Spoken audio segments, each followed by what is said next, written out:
Hi everyone, I'm Dan from JazzComposersPresent.com, an online space where composers, musicians, and listeners come together to celebrate the music we love. I'm joined today by Michael Abene, Grammy-nominated arranger, composer, pianist, and conductor. Michael was the longtime musical director of the WDR Radio Big Band and associate musical director of the BMI Jazz Composers Workshop. Michael is here to show us how to create captivating introductions.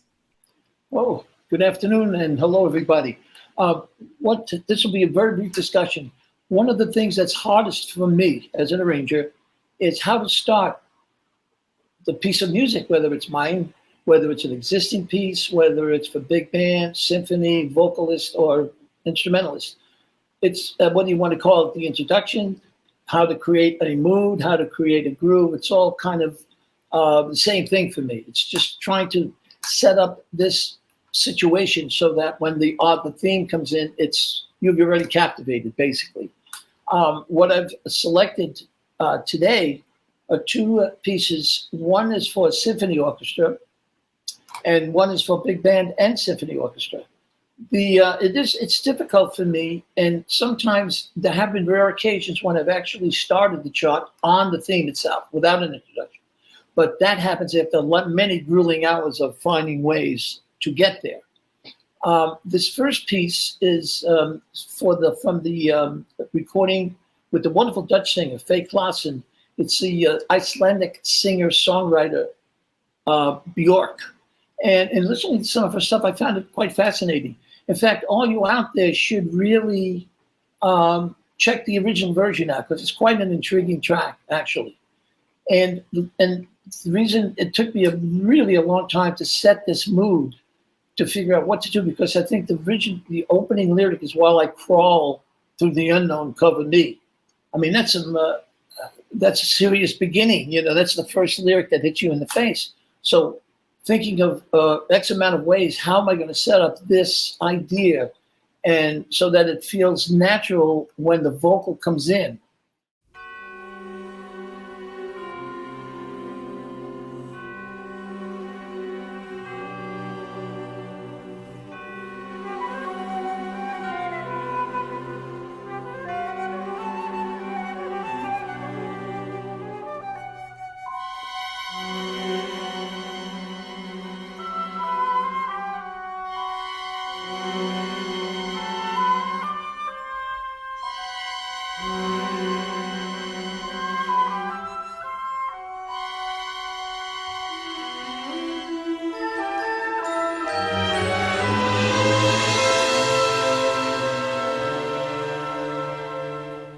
While I crawl into the unknown. You understand, I hope you understand more of why I did what I did, trying to keep that a haunting and sort of mysterious sound. Because like I said, that opening lyric is like, my goodness, it's not, everything jolly and good in the land of Oz here. So it really took me a very long time to come up with some kind of an idea. And in discussion with Faye, I decided that this would work much better with just the symphony orchestra rather than big band and symphony, or just big band. I can't imagine this piece being played by a big band. I also can't imagine it being played by a big band and symphony orchestra. And also with the symphony, I had more of a sense of transparency of how I handled the woodwinds and with the strings and little solos by the flute. I felt this was the best way to set up her vocal entrance. But I suggest that for all you arrangers and composers, check out the original version, because it's quite an intriguing, short piece of music, and there's not a lot to the vocal. The vocal is repetitious, and it's not a very long vocal. There's no really AABA section to this piece. So there was a lot of territory in between lyric content that I needed to really work on. And it was a joy and a terror at the same time to work on this piece. It was also interesting conducting it from the conductor's point of view. I thought that was a good example of creating a mood, or creating the groove, or creating whatever you want to create to start to kind of grab you and suck you in to the beginning of the piece. This next piece is is from a recording I did with saxophonist Joe Lovano. And this was on Blue Note Records, and it's called Symphonica. The recording was nominated in 3 or 4 categories, and unfortunately we didn't win. 2 of my charts, Joe solo on this piece, and on Large Ensemble, which, again, combination of big band and symphony. The composition is Duke Ellington's Sound of Love, which is a Charles Mingus piece, as you all know. And it's the thing is all little snippets of Ellingtonism in the piece. Very interesting piece working on harmonically. Again, at some later point, I will play the whole piece for you. And Joe sounds magnificent.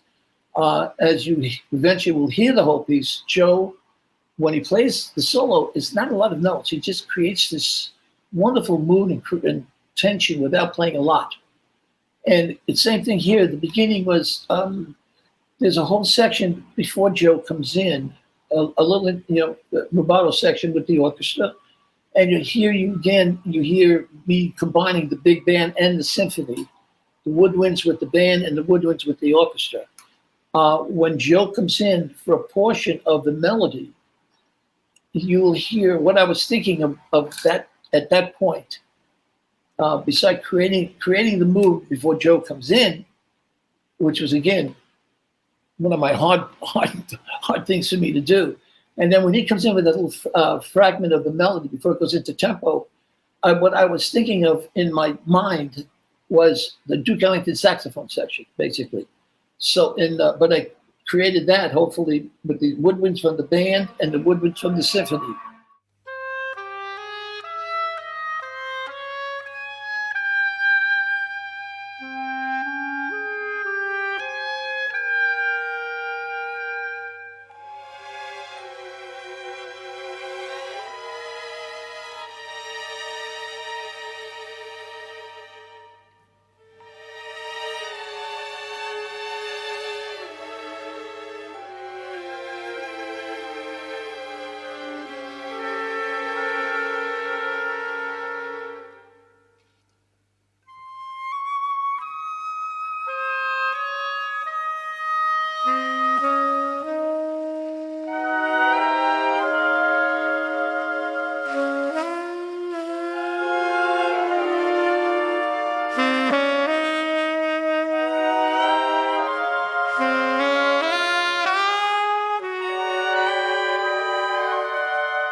Well, I hope you heard the idea of the Ellington saxophone section in that the double woodwinds with the band and the orchestra.